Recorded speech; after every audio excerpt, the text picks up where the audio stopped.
அனைவருக்கும் வணக்கம். இன்றைக்கி நம்ம இந்த வீடியோவில் என்ன பார்க்க போகிறோம்னா, போஸ்ட் ஆஃபீஸ் ரிசல்ட் வந்துச்சுன்னு சொல்கிறாங்க. அதேமாதிரி எஸ்எம்எஸ் வந்துச்சுன்னு சொல்கிறாங்க. ஆனால் எஸ்எம்எஸ்லாம் யாருக்கும் வரலைங்க. அது பார்த்தா ஃபேக் எஸ்எம்எஸ் தான்.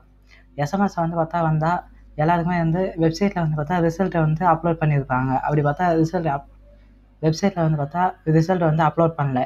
எல்லாருக்கும் பார்த்தா ஃபேக் எஸ்எம்எஸ் தான் வந்திருக்கு. அப்படி எஸ்எம்எஸ் ரிசல்ட் வந்தால் எஸ்எம்எஸ் வரலனா செலக்ட் ஆனது எப்படின்னு கண்டுபிடிக்கிறத வச்சு பார்க்கலாம்.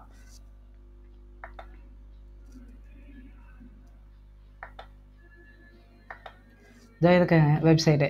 இதில் பார்த்தா ரிசல்ட் அண்டர் ப்ராசஸ் தான் தமிழ்நாடு இருக்குது. இன்னும் தமிழ்நாட்டுக்கு ரிசல்ட் வரல. அப்படியே ரிசல்ட் வந்துருச்சுன்னா நம்ம எஸ்எம்எஸ் வராதவங்க ஒருத்தர் பார்த்தா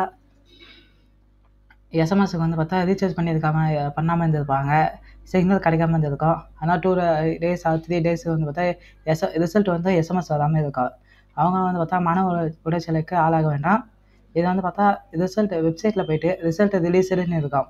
அங்கே பார்த்தா இப்போ ஆல்ரெடி பார்த்தா ஒடிசாவுக்கு ரிசல்ட் வந்துருச்சு.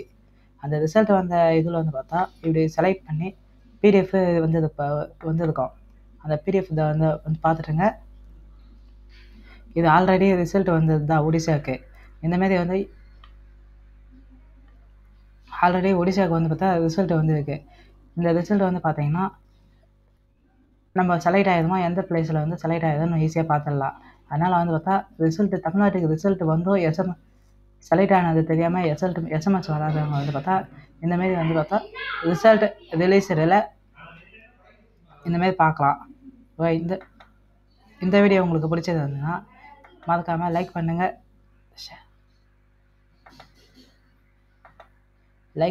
ஷேர் பண்ணுங்கள், கமெண்ட் பண்ணுங்கள், சப்ஸ்கிரைப் பண்ணுங்கள்.